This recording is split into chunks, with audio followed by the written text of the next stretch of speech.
You know, I remember that first conversation in the conference room out at Showplace. One of the first things you said that I had never even thought of was like, we were talking about the bee box, and it's like, well, that's just like a drawer without the bottom in it. Yeah, we build these already.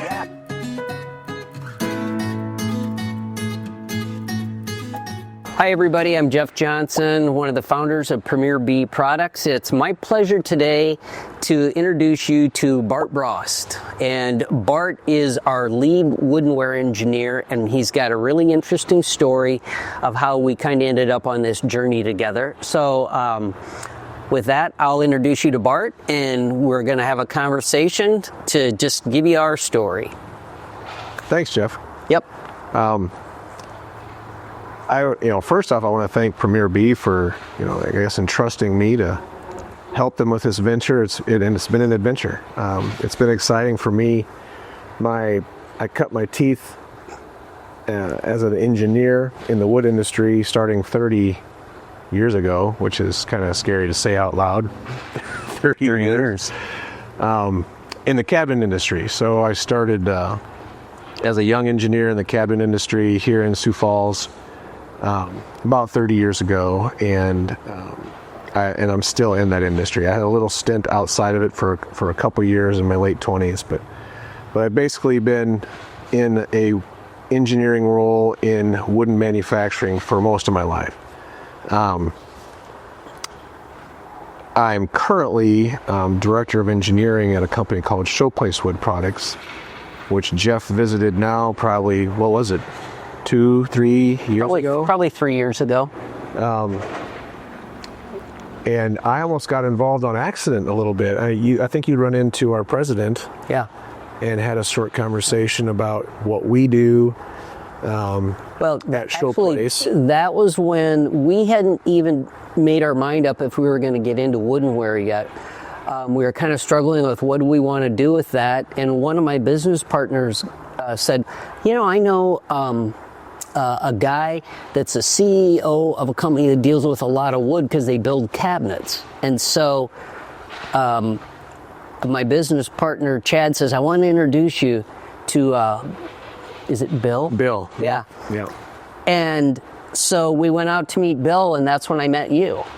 So Bill pulled me in as head engineer for Showplace to give these guys a little tour and show them around and show them what we do, as I could maybe benchmark a little bit off how we manufacture, how we handle wood, the reactions of wood, and how machines interact, the flow, the processes, and stuff like that. You know what, Bart, also for everybody, give them a little background on Showplace, because this isn't just your neighborhood cabinet shop that has a couple guys out in a garage.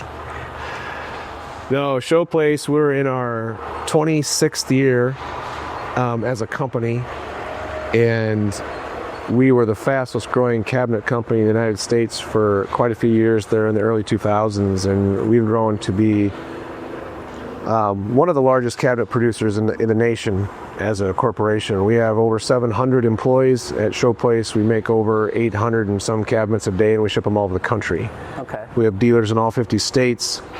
About 1,000 dealers, a little north of 1,000 dealerships total. We sell independent dealers, and we're a upper, higher level in semi-custom manufacturer that builds to order, and so most of our kitchens, we're kind of your upgrade. We're the kitchen you get when you're after you're sick of your builder box kitchen that your builder built for you, and you can you get what you really want. You upgrade to Showplace. About 80% of what we do is remodeling. Okay. So that's kind of who Showplace is. How many engineers do you have on your engineering team that you're in charge of? Currently, I have 11, and if you know any other good ones, I'm hiring. We have an open position or two right now, and growing. Yeah. Good.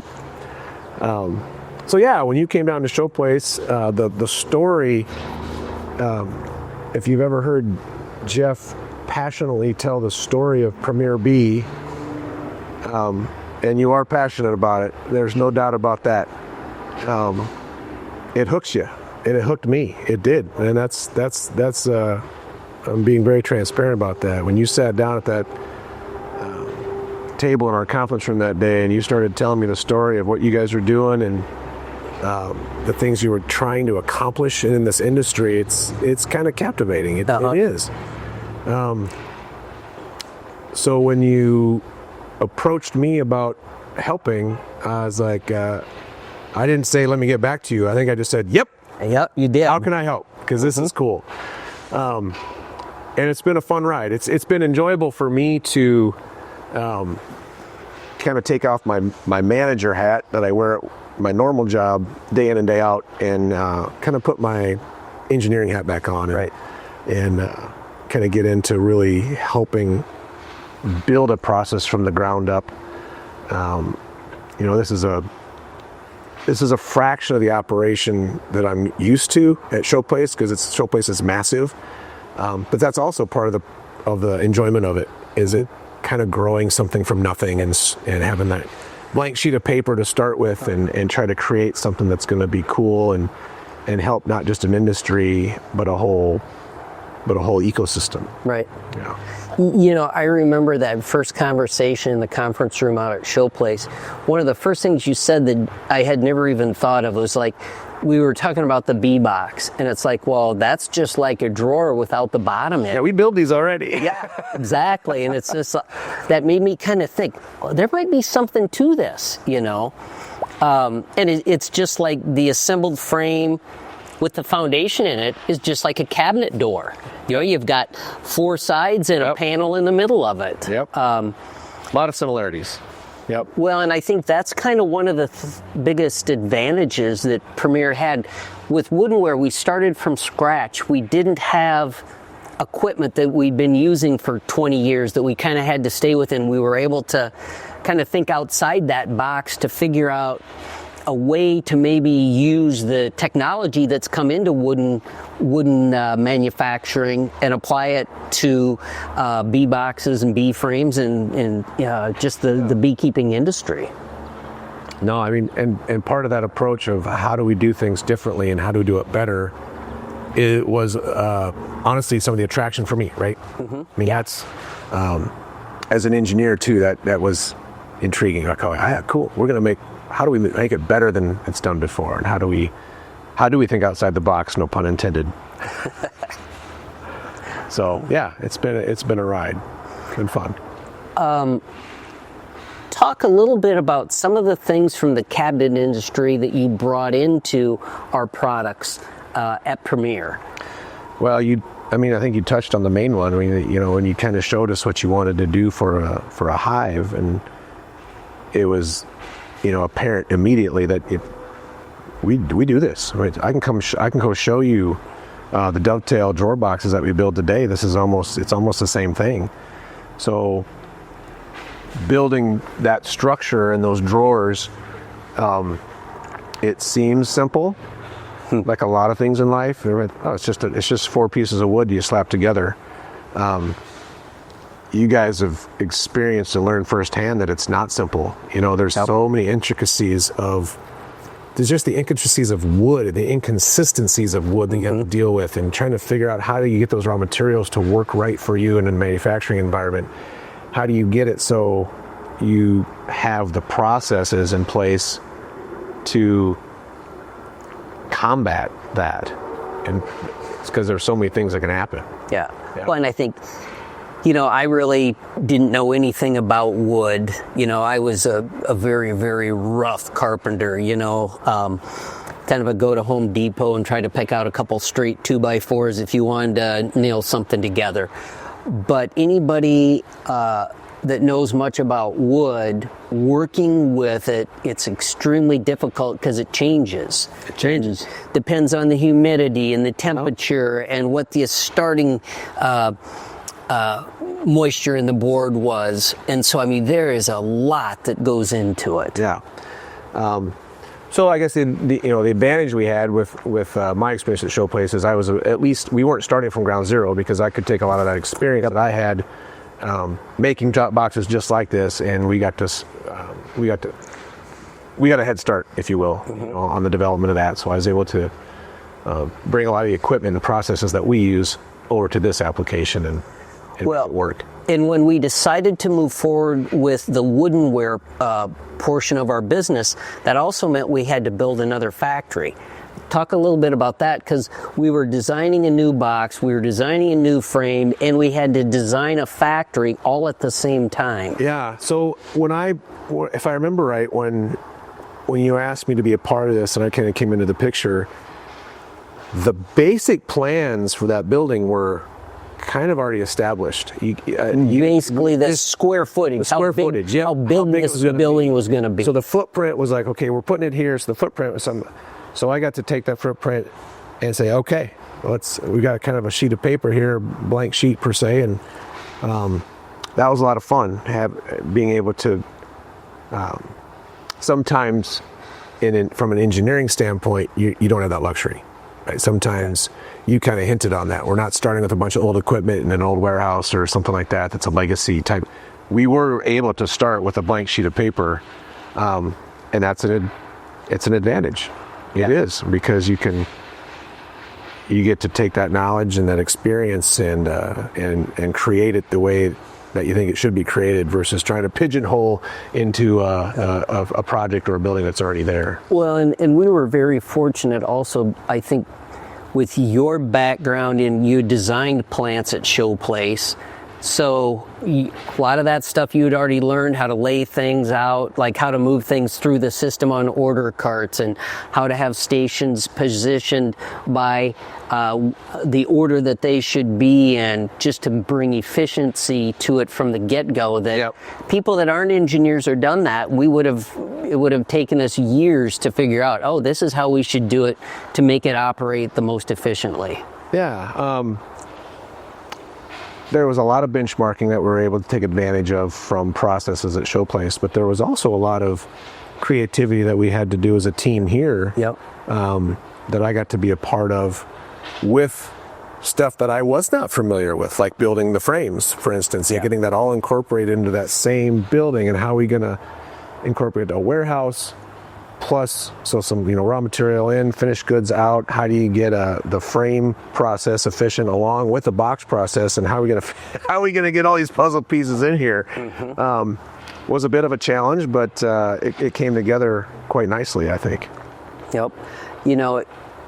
It seems like we've been doing this forever, but in reality, we've been doing it about 3 years. I mean, we've come a long way in 3 years. And like any startup, I mean, you can almost say 2 years. The first year is just a lot of learning, right? Just a lot of learning about, and there was learning that I had to take. For instance, I'd never dealt with softwoods before, because in the cabinet industry, everything's hardwood. Yep. It's all hardwoods, and they're wood's not just wood. Well, that's wood. Wood's wood. No, it's not. There's different intricacies of the grain patterns and how things, like you talked about earlier, how it absorbs moisture, how does it shrink and swell, how does it affect warp, how do defects affect the quality of the wood. It's different. So there was some learning curve on my own end too. And if you think about everything that we have to do with just a box, we have to rip the boards, chop the boards, put in the handles, put in the frame rests, put in the dovetails. Then we also had to figure out how to assemble them efficiently, how to paint them, if they're copper dipped, how to copper dip them, what happens to the box if it's wax dipped. I mean, it just kind of goes on and on. Each one of those things is not simple.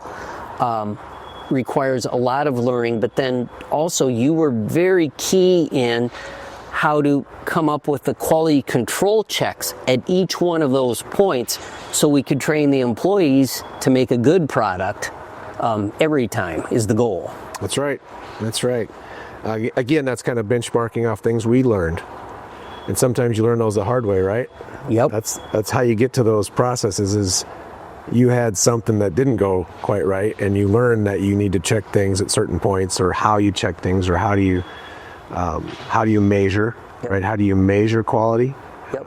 Is it subjective or objective, or at what points does it make sense, and how do you measure those? And it's also how to train the employees that are doing it, so because they all want to make good parts, good boxes. They want everything to be right. One of those opportunities I remember vividly, when Ben actually came down to Showplace with some parts one evening, because he was, I'm trying to remember why he was down there specifically to look at, but he brought some box parts, and there was we were having some issues with squareness, Oh, yeah. cut, which of course affects back to the intricacies of building a box. And, oh, it looks simple. It's not simple. Everything has to be perfectly square.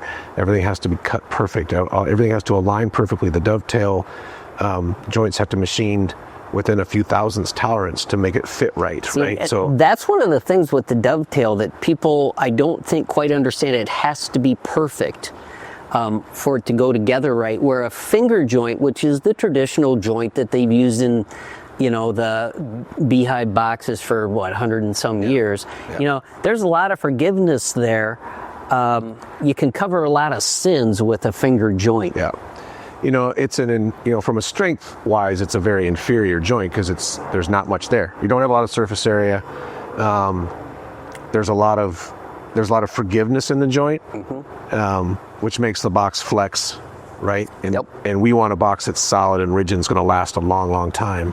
And a dovetail joint gives you that, but you need good processes and state-of-the-art equipment to accomplish it, because it does have to be precise. Where a finger joint you could make in your home shop without a lot of tools, it's less complicated, but that's kind of your trade-off. Right? So we wanted to get there.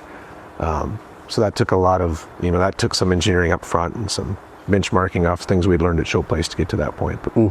But you're talking about quality checks and some of the things that being able to help in that aspect. And when Ben was down at Showplace that day, he was trying to figure out some things with squareness and stuff. And it was a very simple thing. I said, well, just flip that board and your quality, your what's the word I'm looking for?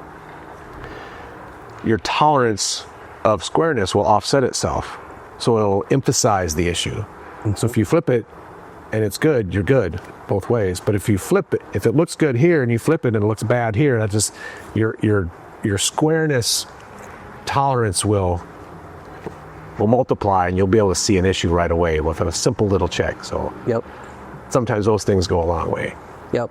And in the another thing that you were key in is something that, as being involved with kind of the face of the company and sales and talking to people, is not one of the things I really find real interesting, but it's extremely important, and that is all the safety, OSHA guidelines, all that kind of stuff that are extremely important when you have equipment and employees. Talk a little bit about that and all these manuals you developed, all this stuff that's extremely important, but I would have never been able to figure out how to do it. It's the dirty part of the job, right? I mean, it kind of is. It's maybe that's not the right word, but it's the necessary evil, if you will, that can easily be overlooked. And a lot of companies, especially startups, really struggle with that part of a business, and that is the word that we use usually in the industry is just compliance, just general compliance. So complying to all of the regulations, and there's the compliance that you do because you have to, and there's also the compliance you do because you want to. You want to protect your employees. You want to make sure they go home safe. You want to make sure that you're crossing those T's and dotting those I's, so that they feel that they're in an environment, they feel that they're working for a company that cares about them and that isn't trying to cut corners. And that's certainly the kind of company that we want to create here at Premier B. We want to make sure that that we have good relationships with OSHA, that we have good relationships with the Department of Natural Resources and the EPA and that kind of stuff. Our number one asset is our employees, by far. Absolutely. And they've been a big part of the success here. I mean, we're talking about things we've done, but well, we couldn't have done any of that without our employees. This whole experience has been wonderful because of the employee base you guys have here. And they work their butts off to make sure that they're living up to that expectation that Premier B has. The reputation, maybe I should say that. But yeah, I was able to work with Matthew and Ben and Riley and your team to make sure that we're crossing those T's and dotting those I's and getting those OSHA and EPA and all the regulatory compliance stuff met to the best of our ability. Yep. Which is it's a monumental task. Well, it's an ongoing task because never everything's done because there's always something new. There's new employees, new things that we have to implement. But there's blocking and tackling stuff that I guess I was able to help out with, which I felt good about that they latched onto, and I feel good where we're at. Yeah. They've done a good job, and I wouldn't shy away from showing anybody our facilities and what we've done and where we're at. Let's switch gears a little bit now and talk about a project that's kind of really near and dear to my heart, and that is Propola. Because I know Propola, how to make the inside of a beehive box look like the inside of a tree to a bee. Yeah. Should be easy. Well, there was nothing easy about it. It took a long time, and I know I remember, I don't know how many years. Still working on it. We're still working on it. When we were first looking at stuff in my garage one Saturday afternoon, I think. But talk a little bit about Propola and kind of some of the challenges that's brought to you from an engineering standpoint. Well, first off, it's just been super intriguing just learning about the nature of bees and what it's about and what is the resins and why do they do this? What does it mean? Why are the background of how we got here is super interesting to me.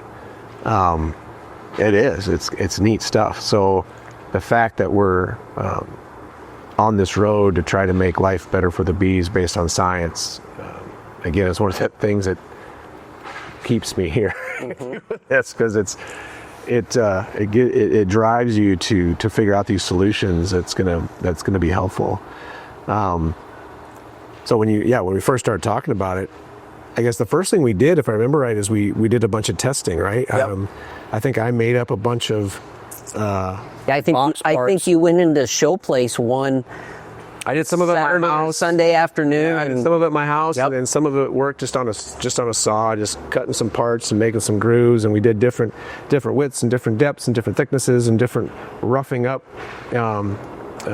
trials, if you will, prototypes that we were able to get in the field to try to see what the bees like. R&D, right? So we were doing the R&D to figure out what's going to work, what's not going to work. So that was interesting. And then once we figured out, this looks like the winner. Then speccing the equipment, I was like, we've got one of these machines at work that I think would be perfect. So, so we were able to procure one of those for Premier Bee, and away we go. So that's what we're using. And now we're trying to engineer the next version of that. Yep. The science behind Propolis and the Propola box is so interesting to me. I just can't wait, because I know there's some science stuff going on right now that's going to come out that's really going to be interesting. So I think that whole thing is just going to continue to explode like it has the last year and a half. Yeah. It's sometimes building cabinets is interesting. Everybody can relate to it. Everybody has cabinets in their house. Everybody knows it's a touch feel thing that everybody can relate to. So to talk to people about Showplace wood products and what we do there and our products is fun, and it can always be a conversation. But talking to people about what this is about, I think people often are even more interested, because they're thinking, "Oh, you're doing what? You're helping the bees?" Yep. Probably because it gets a lot of attention, right? I mean, it's you can't go a week or two without hearing some news story about bees, or the dying of bees, or the lack of bees, or the fear health of bees, and what they mean to our environment, to our society, and to our ecosystems. So to think that we're on a mission to try to help that is fun. And the thing about that mission, Propola, the science has been there for, Dr. Spivak started to put a lot of this together 12, 15 years ago. And until we came along, no manufacturer had done anything with it. And I feel just blessed to be part of a company that we looked at this and said, hey, there's a need here. This would do good for bees and for humans to make bees healthier. Let's figure this out. Nobody else wanted to do it, so we're doing it. And I think we're being pretty successful with it. So that's been fun for me. Absolutely. Absolutely. Yep. Let's change subjects again. Tell me, outside of Showplace, tell me a little bit about you and your family. Oh gosh, where do I start? Start in Murdo. Start in Murdo. Yeah. So I was born and raised on a cattle ranch south of a little town called Murdo, South Dakota. So I grew up raising Angus beef on about Murdo, South Dakota, actually, for people that don't know, Murdo, South Dakota is also where the Senate leader, Senator John Thune, is from. Yes, yep. John's a few years older than I am, but we're friends. When I run into John, it's always I always joke that I don't ever make a point to talk politics with John. The last thing he wants to do is talk politics. No, John is a class act. John's a good guy. Yep. So yeah, my roots were cattle ranching out West River, South Dakota, in the plains of the Dakotas, and I always knew I wanted to be an engineer. So as I got in engineering school, I met my wife of 27 years now. South Dakota State University, right? So yes, you're Jackrabbit? Jackrabbits. Yep. Got season tickets for the first time in my life this year. So awesome. Looking forward to some football games. Yep. So yeah, my wife and I are both Jackrabbits, and we've raised 3 boys here in the Sioux Falls area. Mm-hmm. 2 of them are Jackrabbits now as well. So we have 3 boys, who I will have all 3 in college next year. Congratulations. So, yes, I'm not sure if that congratulations is all 3 of them being out of the house finally, or is no, it'll be great. It's 2 of them will be just up the road at SDSU, and 1 of them is at Nebraska. Okay. 2 of them in engineering. So my middle boy is in aerospace. He's actually interning at SpaceX this year down in Texas. That would be cool. So he's getting an experience, to say the least.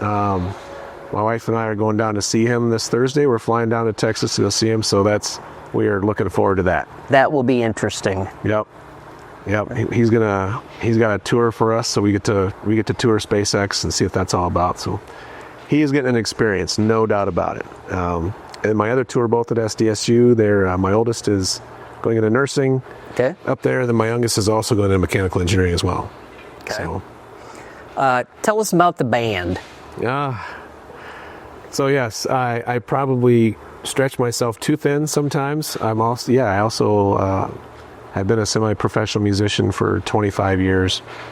So yeah, I get to my weekend warrior role is a regional cover band, and but it's probably one of the best bands in the region. It's just a fantastic group of guys, and we just have a ball. And we do a lot of corporate shows, festivals, fairs, street dances. Undercover is the name of the band, but we play a lot of. We've got to open up for acts such as 38 Special, Frankie Ballard, Sawyer Brown over the years. So it's a pretty high caliber. What's your role in the band? I play keyboard and guitar and sing lead. Okay. Yep. You got a lot of talents, man. I like to tell people what's the old saying? I'm an expert at nothing, but I do everything type of thing, right? But no, it's good. We have a ton of fun. Okay, I'm just sitting here. It's my outlet. Yeah. Yep. I'm just sitting here trying to think of other questions. So, what's the biggest buck you've ever shot? Oh gosh. Well, the biggest buck I ever shot pales in comparison to my oldest son's story. I've heard that story. Tell that story. That's a really good story. So again, growing up on a West River cattle ranch, one of the privies of doing that is we have excellent whitetail deer hunting, and I chased for 6 years on our place. I chased deer without ever shooting a single buck because I was out for a big one, and I finally shot like a 172 class whitetail one year. And but as your kids get older, you know, it really is about them. You know, I just, not to say I lost interest, but I way more enjoy guiding them and teaching them and getting them to be involved in shooting stuff than me shooting anything. Yep. I haven't shot a buck in a decade. You know, I've cleaned about 30. But I haven't shot anything. I'm the butcher. Back to having kids again. I'm the guide, the butcher, the transporter, the payer. Yeah. Yep. But it is way more fun being that role than being the hunter these days for me. But so my oldest, you know, they can start hunting in South Dakota when you're 12, which is almost kind of spooky, but you can. So as I was training them and guiding them as young hunters, we trophy hunt. You know, we manage our herd pretty strictly so that you... This is back on the ranch. On the ranch. Yep. So you're only taking trophies or you're shooting a doe, right? And so you let the bucks grow up, let them be big. You're not just going to shoot the first thing you see. And they grew up that way. Well, as my oldest, I think he was 18, just turning 18. My youngest was just turning like 12, 13. I said to my older two boys, I said, well, guys, this year you're on your own. You don't get dad at your side because I just don't have the time. We don't have enough time for me to take you out and then you out and then you out. And they gave me that deer in the headlight look, no pun intended. And they're like, really? You're going to trust us to do this on our own? And I'm like, you guys will be fine. You know what to do now. Yep. You're going to be okay. Just trust your instincts, you know. I'm not going to criticize you for shooting something you shouldn't have shot. So don't worry about that. Just go have fun. It was opening morning. Sun was just coming up. I'd given them instructions. I said, I'm going to drop you off on this ridge. You guys are going to go on this ridge and sit on either side of it because deer will be moving up these draws. I'm going to take Tyler, the youngest, up to shoot a doe up on top. So we got out your phones. Just call me if you need anything. The sun wasn't even crested yet. Wasn't even up. It's shooting a light, but the sun wasn't physically in the sky yet. And Tyler and I hear a big boom. And I'm like, that was one of your brothers. And about 2 minutes later, my phone rings, and my oldest is 18, and he can barely talk. He's, Dad, I shot a big buck, a big buck. Yeah, I just said, is it dead? Oh yeah, it's dead. Because I could just see the next statement being, but it ran away and I can't find it. No, it's dead. It's right here. I'm like, good. I said, take a picture, send it to me. I'll be down in about 10 or 15 minutes. We're on a doe up here. So Tyler and I finished what we're doing. And the doe didn't shoot anything because they wandered off. My phone dings and he sends me a picture. And I about fell over, and I was laying down and I about fell over. I was like, holy crap.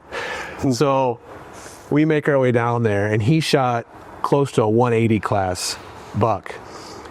And it was the first buck he'd ever shot in his life. All those years leading up, we got on some decent bucks, but just never something big enough to shoot. So I'd make him pass on a doe. Next year, kind of the same thing. You get some 140s, 150s. It's like, dude, it's just, you're not putting it on the wall, so just shoot a doe. Yep.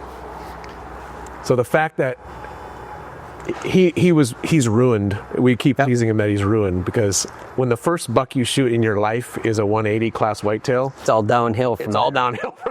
That's like the first time you go walleye fishing, you catch the first fish you catch is a 30-inch walleye. So now you expect, oh, this is easy. Yeah. So no, that's my favorite deer story from that place, and probably will be for a long time. So is that deer hanging on a wall? So Oh yeah. It's out of your it's house? in the house. Yeah, Okay, yeah. good. He'll get it someday, but it's in the house. Good. Probably the biggest or second biggest whitetail ever taken off that place. Mm-hmm. Yeah. So yeah, it was fun. That's a good story. Well, I tell you what, everybody, that's kind of Jeff and Bart just kind of talking, but I'd like to thank you for watching, and if you have any questions, just let us know at www.premierbproducts.com. Thank you much. Have a good day. It's a pleasure being a part of this. Thanks, Bart. It really is. Thank you. Thanks for watching another video from Premier Bee Products. To subscribe, click this button right here and join thousands of other beekeepers. If you want to watch another video, click that button right there. And to shop any of our products, check out the description below. See you soon.